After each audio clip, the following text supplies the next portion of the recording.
Hello बच्चों, कैसे हो आप सभी लोग। स्वागत है आपका अपने चैनल सेलेक्टिव लर्निंग अड्डा में। आज के इस वीडियो में हम बहुत ही इंटरेस्टिंग चैप्टर के बारे में बात करने वाले हैं, तो जो इंटरेस्टिंग टॉपिक है। लेकिन उससे पहले आप हमारे चैनल सेलेक्टिव लर्निंग अड्डा पर देखिए सभी क्लासेस अवेलेबल हैं 9 to 12, जिसमें आपके मैथ्स, फिजिक्स, इंग्लिश, केमिस्ट्री सारी क्लासेस अवेलेबल हैं और साथ में कॉम्पिटिटिव एग्जाम्स के भी वीडियो आपको इसमें मिलते रहेंगे। तो देखिए हम इसको स्टार्ट करते हैं। आज का जो बहुत चैप्टर है वो बहुत ही इंटरेस्टिंग चैप्टर है। चैप्टर को देख लेते हैं। देखिए ट्रांसफॉर्मेशन का ये चैप्टर है, ये टॉपिक है, बहुत ही एक इम्पोर्टेंट चैप्टर है अगर हम क्लासेस के हिसाब से अगर इसका इंपॉर्टेंस समझें तो। और इसमें भी ट्रांसफॉर्मेशन में आपका जो कॉमन सब्जेक्ट है 9 to 12 जो कॉमन टॉपिक हो जाता है वो है आपका एक्टिव एंड पैसिव वॉइस का। आप देख सकते हैं एक्टिव एंड पैसिव वॉइस का बहुत ही सिंपल वे में हमने इसको यहाँ पर रखा है और इजीली आप इसको यहाँ से देख सकते हैं, नोट्स भी आप यहाँ से बना सकते हैं।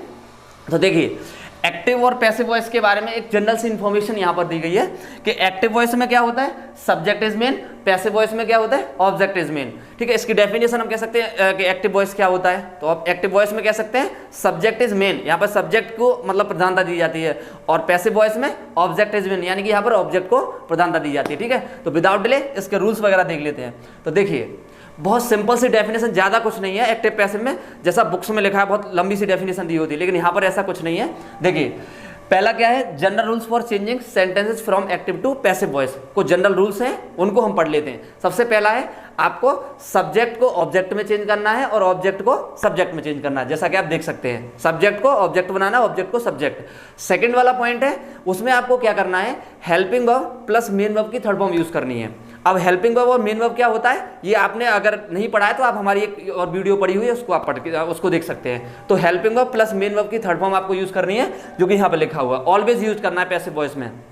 और थर्ड वाला जो पॉइंट है, आफ्टर मेन वर्ब की थर्ड फॉर्म आपको according to need preposition use करना है। मोस्टली हम ट्रेंडिंग में यहाँ पर बाय का यूज करते हैं, जैसा कि आप जानते हैं बाय यहाँ पर एक्टिव से पैसिव में यूज किया जाता है। और जिनको नहीं पता है तो वो ध्यान रखें, मोस्टली प्रिपोजिशन बाय यूज किया जाता है। कहीं कहीं पर सिचुएशन ऐसी बन जाती है जहां पर बाय का यूज सुटेबल नहीं होता है, तो वहां पर अदर प्रिपोजिशंस आते हैं, वो भी आगे क्लास में बता देंगे। ठीक है, और सबसे इंपॉर्टेंट जो एक्टिव से पैसिव वाला जो पॉइंट होता है एक्टिव से पैसिव चेंज करने के लिए, वो होता है कि एक्टिव हमेशा ट्रांजिटिव वर्ब का ही बनाया जाता है, क्योंकि यहाँ पर आपको पता है कि सब्जेक्ट को ऑब्जेक्ट में चेंज करना और ऑब्जेक्ट को सब्जेक्ट में। जब आप ऑब्जेक्ट को सब्जेक्ट बनाएंगे तो वहाँ पर एक ट्रांजिटिव वर्ब की नीड होगी, क्योंकि ट्रांजिटिव वर्ब्स वो वर्ब्स होते हैं जिनके पास एक ऑब्जेक्ट होता है। अगर ऑब्जेक्ट ही नहीं होगा तो उसका पैसिव कैसे बना पाएंगे। तो ये बातें आपको समझ में आ गई होंगी कि एक्टिव से पैसिव बनाने के लिए जनरल रूल्स क्या है। Again I am repeating, first आपको subject object and object subject. Second always used helping verb plus main verb की third form. And the third point, after main verb third form you have to use preposition by, and we can say other prepositions use किए जा सकते हैं। और इसके अलावा main point क्या है कि एक्टिव से पैसिव हमेशा ट्रांजिटिव वर्ब का ही बनता है। ठीक है, विदाउट डिले अब फिर हम अगले वाले टॉपिक पर आ जाते हैं। देखिए जो इसका फर्स्ट पॉइंट था आपका कि आपको सब्जेक्ट ऑब्जेक्ट चेंज करने हैं, तो सब्जेक्ट ऑब्जेक्ट चेंज करने के लिए भी बहुत ज़्यादा बड़ा रूल नहीं है, एक बहुत ही नॉर्मल सा रूल है, वो भी आप समझ लेते हैं। देखो सबसे पहला पॉइंट है कि सब्जेक्ट ऑब्जेक्ट जो चेंज होते हैं वो ओनली और ओनली प्रोनाउन केसेस के चेंज होते हैं। प्रोनाउन केसेस के अलावा किसी के सब्जेक्ट ऑब्जेक्ट आपको चेंज करने की जरूरत नहीं है, वो भी मैंने यहाँ पे बता दिया। प्रोनाउन केसेस कौन से हैं, पर्सनल प्रोनाउन ही आपको चेंज करने हैं, वो यहाँ पे सामने मेंशन कर रखे हैं। देखिए एक तरफ एक्टिव है एक तरफ पैसिव है। एक्टिव और पैसिव में हम देख लेते हैं। देखो पहला ही है तो इसको हमने किस में चेंज कर दिया, हिम में। वी नो कि ही सब्जेक्टिव केस होता है और हिम जो होता है वो ऑब्जेक्टिव केस होता है। ठीक है, इन्हीं को चेंज करना है, इसके अलावा हमें कुछ चेंज नहीं करना। जो यहाँ पर लिखे हुए हैं ये सब्जेक्टिव केस हैं, ये ऑब्जेक्टिव केस हैं। तो केवल यहाँ पर लिखा होता है कि only personal pronoun subjective and objective cases are change from active to passive voice, केवल यही बदलते हैं, बाकी इसमें कुछ बदलता नहीं है। सब्जेक्ट ऑब्जेक्ट में भी ये वाला पॉइंट भी आपको बहुत इजीली क्लियर हो गया होगा, तो ये आप चाहे तो नोट कर सकते हैं। उसके अलावा सेकंड पॉइंट देखिए, जो दूसरा पॉइंट हमारा था कि always used helping verb plus main verb की थर्ड फॉर्म। वर्ब क्या होता है कि वर्ब हम किसी सेंटेंस के टेंस को उसकी वर्ब कहते हैं। ठीक है, तो यहाँ पर टेंस के लिए भी एक हमने टेबल छोटी सी बना ली है कि हम इसको कैसे चेंज कर सकते हैं। तो देखिए यहाँ पर हमने दे रखा है कि टेंसेस जो होते हैं मेनली 3 टाइप्स के टेंसेस होते हैं, प्रेजेंट, पास्ट एंड फ्यूचर, और उनके 4 पार्ट्स होते हैं, indefinite, continuous, perfect and perfect continuous. तो यहाँ पर कुछ इन्फॉर्मेशन दी गई है। देखिए अगर प्रेजेंट में क्या होगा, वर्ब की फर्स्ट फॉर्म अगर दिया होगा उसमें, तो उसको हम क्या कर लेंगे, फर्स्ट फॉर्म को is are am plus third form. यही एक पॉइंट है जो आपको डीपली समझना है, क्योंकि एक्टिव पैसिव बस यहीं से थोड़ा मॉनिटर होते हैं। तो क्या है, फर्स्ट फॉर्म अगर दिया तो उसके लिए is are am plus third form. अगर is are am plus verb की फर्स्ट फॉर्म प्लस आईएनजी दिया है तो आपको कुछ नहीं करना, इज आर एम सेम रहेगा आईएनजी को बीइंग में, और जैसा कि मैंने बताया था वर्ब की थर्ड फॉर्म हमेशा आती है। उसके बाद में हैज हैव के साथ अगर थर्ड फॉर्म दे रखा है तो हैज हैव के साथ में बीन यूज करना है प्लस थर्ड फॉर्म। और परफेक्ट कंटिन्यूअस नॉट चेंजेबल, यहाँ पर इसको चेंज नहीं करना है। ये आपके 9th to 12th के सिलेबस में चेंज नहीं होता है, लेकिन अगर कॉम्पिटेटिव एग्जाम में जाएंगे तो यहाँ पर भी चेंजेस हो जाते हैं। ठीक है, इसके भी चेंजेस के आगे रूल्स हम बता देंगे कहाँ पे चेंज हो जाते हैं। उसके बाद में पास्ट में सेकेंड फॉर्म दिया है तो was were plus third form, और अगर यहाँ पर वॉज वर के साथ में आईएनजी दिया है तो was were plus being plus third form. इसके बाद में हैड प्लस थर्ड फॉर्म दिया है तो had been plus third form हो जाएगा, और परफेक्ट कंटिन्यूअस नॉट चेंजेबल। उसके बाद में क्या है, फ्यूचर तो विल सेल प्लस वर्ब की फर्स्ट फॉर्म, इसको will shall plus be plus verb की थर्ड फॉर्म में। और इसके अलावा कंटिन्यूअस नॉट चेंजेबल है। इधर हम देखेंगे विल सेल प्लस है प्लस थर्ड फॉर्म, तो यहाँ पर क्या हो जाएगा, विल सेल प्लस है plus been plus third form, perfect continuous not changeable. तो देखिए परफेक्ट कंटिन्यूअस क्यों चेंज नहीं करते हैं, इसका भी एक कारण है। परफेक्ट कंटिन्यूअस चेंज करने के लिए पहला जो एशियंट इंग्लिश थी उसमें ऐसा मानते थे कि मतलब परफेक्ट कंटिन्यूअस में क्या होता है कि यहाँ पर देखो ऑलरेडी बीन दिया होता है। परफेक्ट का मतलब क्या होता है, यहाँ पर बीन थर्ड फॉर्म यूज कर लेते हैं हैज हैव के बाद।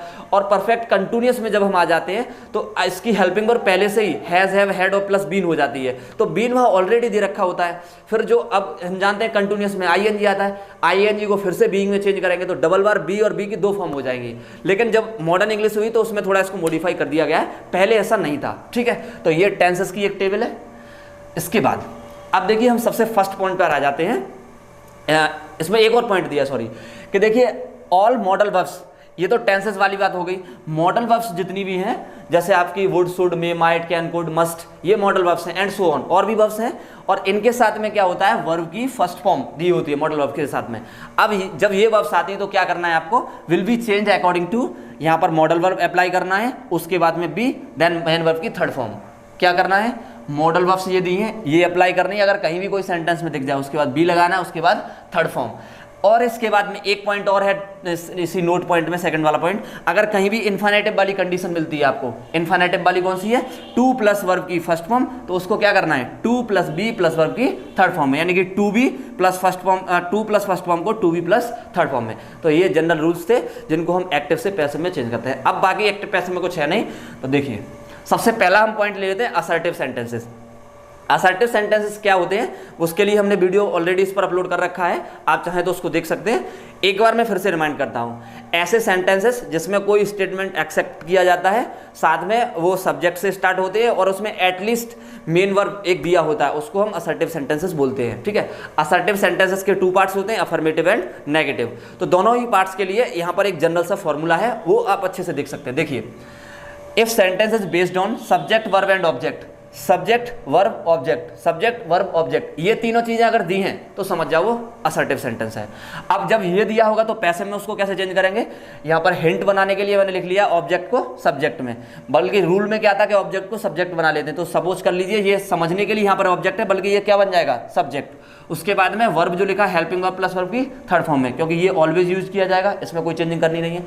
उसके बाद में प्रपोजिशन बाय, ठीक है, मोस्टली बाय का यूज करते हैं, जहां जहां पर कंडीशन बदलती है बाय नहीं आता वो आगे बताएंगे। उसके बाद में सब्जेक्ट, समझने के लिए यहां पर सब्जेक्ट लिख लिया, लेकिन ये एक्चुअल में क्या हो जाएगा, ऑब्जेक्ट, और उसके बाद ईटीसी। ठीक है, और ये तो आपका अफर्मेटिव का हो गया। नेगेटिव में क्या हो जाएगा, केवल नॉट। नॉट किसके साथ आता है, हमेशा हेल्पिंग वर्ब के साथ, तो subject helping verb not verb object plus etc. इसको किस में चेंज करना है, object helping verb not verb की थर्ड फॉर्म बाय और सब्जेक्ट और ईटीसी। तो यहाँ पे मतलब कोई सा भी सेंटेंस हो असर्टिव सेंटेंस का, जो सब्जेक्ट वर्ब और ऑब्जेक्ट के बेस पे दिया हो, उससे डजेंट मैटर है कि वो प्रेजेंट का, पास्ट का, फ्यूचर का, कोई मतलब नहीं, मॉडल वर्ब का कोई मतलब नहीं है। अगर इस फॉर्म पे दिया है तो उसको इजीली चेंज कर सकते हैं। देखो कुछ एग्जांपल्स हैं, यहाँ देख लेते हैं। देखो पहला एग्जांपल दिया है, you should take medicine now. ठीक है, अब देखिए यहाँ पर शुड क्या है, ये मेन वर्ब है, आपको अभी दवा ले लेनी चाहिए, इसका मतलब ये है। तो ये शुड क्या है, एक ये मॉडल वर्ब है, और उसके साथ में क्या लिखा हुआ है, टेक। टेक क्या है, ये मेन वर्ब है। सिंपल सा पैसे बनाएंगे, देखिए यू इसमें सब्जेक्ट हो गया, क्योंकि जो काम करने वाला है वो सब्जेक्ट होता है, और काम कर क्या रहा है, वो मेडिसिन ले रहा है, तो वो ऑब्जेक्ट। तो ऑब्जेक्ट को हमने आगे ले लिया, मेडिसिन। शुड के लिए भी क्या बताया था, हेल्पिंग सॉरी मॉडल वर्ब होती है, तो modal verb plus be plus third form, तो शुड बी टेकन। उसके बाद में ईटीसी है, उसको हमने यहीं पे फिट कर लिया है। उसके बाद में बाय, और लास्टली क्या हो जाएगा, आपका जो सब्जेक्ट है वो ऑब्जेक्ट में चेंज हो जाता है, यू का ऑब्जेक्ट यू रहता है। ठीक, एक और, ये वाला एग्जांपल देख लेते हैं, we always help the poor. ये डिफरेंट टाइप्स के एग्जांपल्स यहाँ पर रखे गए हैं। तो देखिए we always help the poor, we इसमें सब्जेक्ट, ऑलवेज इसमें एडवर्ब है और हेल्प इसमें मेन वर्ब है और द पुअर इसमें क्या है ऑब्जेक्ट। तो ऑब्जेक्ट को हम आगे ले आएंगे द पुअर, उसके बाद हम देखिए मेन वर्ब पे फोकस करेंगे, वर्ब यही तो है। तो अब हेल्प क्या है, वर्ब की फर्स्ट फॉर्म है और जब फर्स्ट फॉर्म आती है तो रूल में क्या लिखवाया है, रूल में क्या लिखवाया है, तो ये वाली, तो ये वर्ब की फर्स्ट फॉर्म है, वर्ब की फर्स्ट फॉर्म को is are am plus third form में, ठीक है, is are am plus third form में इसको हम चेंज करेंगे। तो देखिए अब वहीं पर आ जाते हैं वापस, ये तो देखिए क्या करना है, द पुअर, इसको ऑब्जेक्ट को आगे अप्लाई किया हमने, उसके बाद में द पुअर, देखिए तो द पुअर क्या है, एक प्लूरल नाउन है, तो प्लूरल नाउन के साथ में आर, एडवर्ब हमेशा अप्लाई होता है हेल्पिंग वर्ब के बाद और मेन वर्ब से पहले। इसका भी एक अलग टॉपिक हम समझा देंगे कि एडवर्ब कहाँ पर कैसे क्या अप्लाई करते हैं, ठीक है। तो यहाँ पर क्या हो जाएगा, are always helped by us, ठीक है। उसके बाद में एक और एग्जांपल देखिए, he must have heard the name of Vikramaditya. तो यहाँ पर देखिए उसने विक्रमादित्य का नाम सुना होगा, इसका मतलब ये हो गया। तो देखिए ही यहाँ पर एक सब्जेक्ट है, मस्ट हैव इसमें हेल्पिंग वर्ब दिया है, हर्ड इसमें थर्ड फॉर्म है और उसके बाद में द नेम ऑफ विक्रमादित्य, ये इसमें क्या हो जाएगा ऑब्जेक्ट। अब देखिए इस ऑब्जेक्ट को हमें चेंज करना है सब्जेक्ट में, तो द नेम ऑफ विक्रमादित्य ये पूरा ऑब्जेक्ट यहाँ पे अप्लाई कर देंगे, राइट। उसके बाद में मस्ट क्या है, ये एक मॉडल वर्ब है, तो उसके बाद में हमने क्या कर लिया, अप्लाई कर लिया मस्ट। अब इसके साथ में हैव और दिया है, तो देखिए आपको पिछले वाले टॉपिक पर एक बार आप देखेंगे रूल में, जहां पर हैज हैव आता है वहां पर बीन अप्लाई करते हैं और मस्ट के लिए भी बी आता है। तो देखिए मस्ट के लिए बी आ चुका है, हैव के साथ थर्ड फॉर्म आता है, इसलिए हमने यहाँ पर हैव बीन यूज किया है, ध्यान रखना, मस्ट के लिए बी, हैव के साथ में थर्ड फॉर्म, तो इसलिए क्या यूज किया है बीन। तो क्या हो जाएगा मस्ट हैव बीन, उसके बाद में heard third form by him.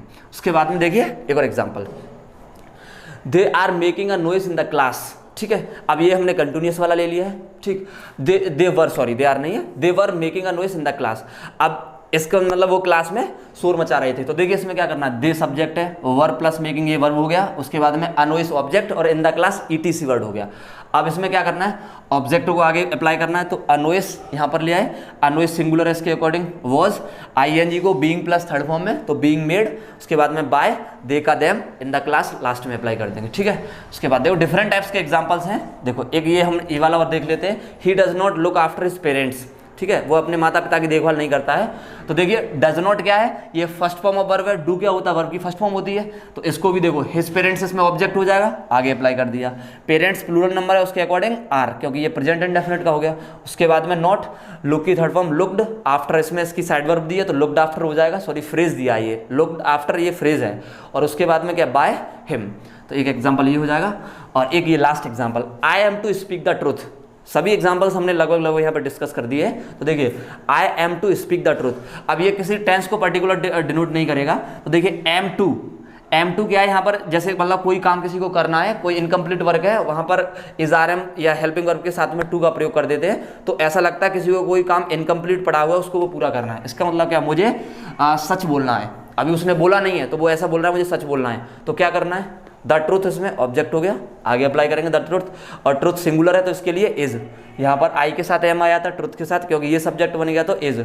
उसके बाद मैंने बताया था टू प्लस फर्स्ट फॉर्म किस में चेंज हो जाएगा, to be plus third form में, तो टू बी स्पोकन बाय और आई का क्या हो जाएगा मी। तो ये जो फर्स्ट वाला रूल था उसके अकॉर्डिंग जितने एग्जाम्पल्स थे हमने लगभग यहाँ पर अप्लाई कर लिए हैं, ठीक है। इसके बाद में रूल नंबर 2 जो कि बहुत ही कॉम्प्लिकेटेड रहता है और एकदम से स्ट्रेंज है, आप देखते हैं उसको कितना ईजी हम उसके बना सकते हैं पैसे पैसे। देखिए ये रूल है, इसको आपको बुक में देखने को नहीं मिलेगा, लेकिन इसके एग्जाम्पल मोस्टली पूछ लेते हैं। हालांकि ये 9th 10th तक की क्लासेस में नहीं आता है, 9th 10th की क्लासेस में इसका बहुत मतलब कम देखने को मिलता है, लेकिन 11th और 12th की क्लासेस में कहीं ना कहीं ये सेंटेंसेस एग्जाम में पूछ ले जाते हैं। मोस्टली सीबीएसई और आईसीएसई बोर्ड के लिए लगभग पूछ लेते हैं कभी कभी एग्जाम में, और यूपी बोर्ड में भी आ जाता है कभी कभी। तो देखिए कॉम्पिटिटिव एग्जाम में तो आते ही आते हैं। देखिए if the sentence is based on subject verb plus adjective, अब देख रहे अभी आपसे क्या क्या बोला जा रहा था कि वर्ब के बाद में कम से कम ऑब्जेक्ट होना चाहिए तभी उसका पैसे बना पाएंगे, लेकिन यहाँ थोड़ी कंडीशन अलग है, सब्जेक्ट दिया वर्ब दिया लेकिन ऑब्जेक्ट नहीं है, ऑब्जेक्ट की जगह पे क्या है एडजेक्टिव। एडजेक्टिव तो जानते ही होंगे, एडजेक्टिव वो वर्ड होता है जो किसी नाउन या प्रोनाउन की मतलब क्वालिटी को क्वालिफाई करता है, ठीक है, उसको हम क्या बोलते हैं एडजेक्टिव। तो देखिए passive voice will be changed according to, जब सेंटेंस इस मतलब इस बेस पे दिया होगा तो उसका जो पैसिव वॉइस बनाएंगे वो इस बेस पे बनाएंगे। देखो सब्जेक्ट इसमें चेंज नहीं करना कुछ भी, क्योंकि ऑब्जेक्ट है नहीं, तो सब्जेक्ट ऑब्जेक्ट आपस में चेंज नहीं करने हैं। क्या करना है, सब्जेक्ट वही रहेगा, वर्ब वही रहेगा, ऑब्जेक्ट भी वही रहेगा। यहाँ तक हमें कोई भी चेंज नहीं करनी है। करना क्या है इसमें, मेन पॉइंट में आपको व्हेन अप्लाई करना है। व्हेन, उसके बाद में सब्जेक्ट जो यहाँ दिया है वही सब्जेक्ट आपको सेम यहाँ अप्लाई करना है।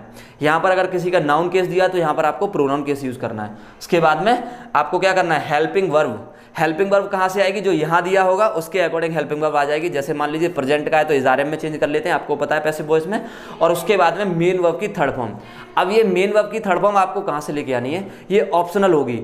ऑप्शनल का मतलब क्या है, आप इस सेंटेंस के मतलब व्यू के अकॉर्डिंग ही आप यहाँ पर वर्ब अप्लाई करेंगे। ठीक है, बेहतर होगा आप एग्जाम्पल देख लें, एग्जाम्पल से समझ लेते हैं। देखिए एक ये एग्जाम्पल दिया है, बहुत ही कॉम्प्लिकेटेड एग्जाम्पल है। आप सोच रहे होंगे कि अरे ये कैसे इसका पैसे बन सकता है, और इससे अगर आपने नहीं पढ़ा इससे पहले तो एकदम से आपके मन में आ रहा होगा इसका पैसे बन ही नहीं सकता है, बट इसका पैसे बनेगा। देखो कैसे, मैंगोज आर वेरी स्वीट, मतलब मैंगोज बहुत स्वीट होते हैं, मतलब मीठे होते हैं, ऐसा कुछ एग्जाम्पल मान लीजिए है। तो क्या करना है, अब इस सोच रहे होंगे कौन सा ऑब्जेक्ट को आगे लेके आए, मेन वर्ब है नहीं, कैसे अप्लाई करें। तो देखो कुछ दिक्कत नहीं है, मैंगोज आर स्वीट तक हमें सेम रखना है, कोई चेंजिंग नहीं करनी है। उसके बाद में व्हेन अप्लाई करना है, जैसा कि एग्जांपल में बताया था व्हेन। उसके बाद में अब देखिए मैंगोज क्या प्लूरल नंबर, इसका प्रोनाउन केस क्या हो जाएगा, दे। उसके बाद में आर। उसके बाद में देखिए हमें ये कब पता चलता है कि मैंगो स्वीट है या खट्टे हैं, कैसे पता चलेगा, जब हम उनको खाएंगे, टेस्ट करेंगे। तो यही वर्ब आपको ऑप्शनल वाली यहाँ पे अप्लाई करनी है। तो देखिए मैंगोज जब खाए गए थे या फिर जब खाए जाते हैं या जब उनको टेस्ट किया जाता है तभी तो पता चलता है कि स्वीट होते हैं, अदरवाइज तो नहीं पता चलेगा। तो यहाँ पर हम क्या कर सकते हैं, when they are tasted, when they are eaten, दोनों में से कोई भी वर्ड यूज कर सकते हैं, चाहे टेस्टेड चाहे ईटन। क्योंकि उसके बाद देख सकते हैं यहाँ पर हेल्पिंग वर्ब आर था तो हमने भी आर अप्लाई कर लिया। यहाँ पर जो सब्जेक्ट था वही सब्जेक्ट सेम यहाँ पर है, तो ज़्यादा इसमें कोई प्रॉब्लम नहीं होगी। एक और एग्जाम्पल ये देख सकते हैं आप, ठीक है, ये भी लगभग उसी जैसा एग्जाम्पल है। T was very hot, T जो थी मतलब चाय थी बहुत गर्म थी। कहीं पर गए थे तो देखा चाय पी के, तो फिर बाद में आगे बोला टी बहुत गर्म थी। तो देखिए टी वॉज वेरी हॉट, यहाँ तक सेम अप्लाई करना है। व्हेन अप्लाई करना है, और टी क्या होता है, नॉन लिविंग थिंग में आता है, तो इसलिए सब्जेक्ट क्या हो जाएगा, इट। उसके बाद में वॉज जो वर्ब यहाँ है, और कब पता चला होगा, जब चाय हमने पी के देखी होगी तब पता चला होगा कि ये गर्म थी, तो क्या हो जाएगा, टेकन। क्योंकि टी लेने के लिए टेक का यूज़ करते हैं, तो यहाँ पे क्या हो जाएगा, दो एग्जाम्पल और हैं, आप उनके आंसर करके हमें कमेंट बॉक्स में भी बताएंगे। देखिए this car was very costly, और एक है my friend was very intelligent. ये दो एग्जाम्पल हैं, आप इनको हमें अपने आंसर करके कमेंट बॉक्स में लिख के बताइएगा इनके आंसर क्या होंगे। मिलते हैं नेक्स्ट वीडियो में, थैंक यू।